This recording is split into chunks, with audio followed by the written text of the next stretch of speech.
Can you hear the thunder? Like boots slapping ground as the soldiers form a rain parade, you called to attention. As a river of khaki marches down Queen Street to the harbour, sea, capital, east. Victoria beckoning closer. Her monarch fingers point outward like a stretched compass, north, west, war, apocalypse. Men clumped like moths gathered everywhere the world hurts. It hurts. The day you see the ships nestled into the harbour. Hurts in a strange excitement. Throngs of strangers joined in harmony to farewell the men behind the uniform. To the ones who lived their war in domestic fatigues, for the soldiers embarking in heavy hats, dispatched hearts displaced from familiar sleeves of cities, moving their bootstraps far away from families. The birds overhead are a dawn chorus, echoing the cries of mothers whose knees belie their shaking unease.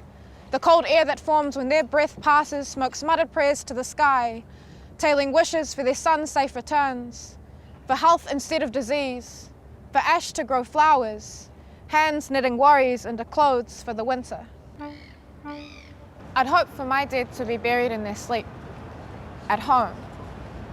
At home, Auckland harbours deep pockets of itself. Hidden knowledge has grown to moments of silence as the winds of war swept our country into a cold embrace.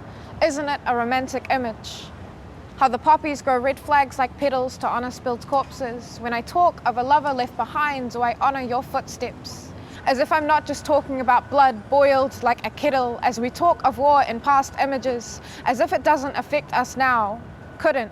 Bow our heads with historical nostalgia, as if it's not just amnesia to the trauma, cauterizing open wounds with stitched up stories. The harm in a poem is its glory. The harm in a poem is its glory. And isn't it glorious? A foot's resilience. A man invading a country at the orders of an empire. Tell me, can I honour your grave without questioning it? Can I question your honour without invoking disrespect?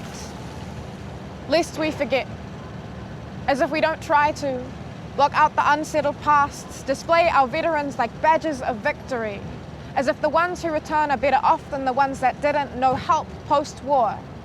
As if the woman can't remember his arm flashing patriotic long after those days are over, men carrying clenched fists so long they forget how to love their partner tender, hit the bench instead for another drink.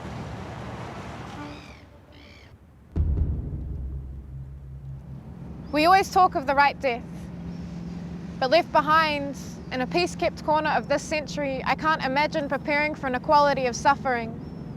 It wasn't just our country that returned damaged men like faulty packages, lost sons to the lapping seas. And when silence is sewn down the hems of every past soldier's trousers, how do you honour the thunder? How dare you even try?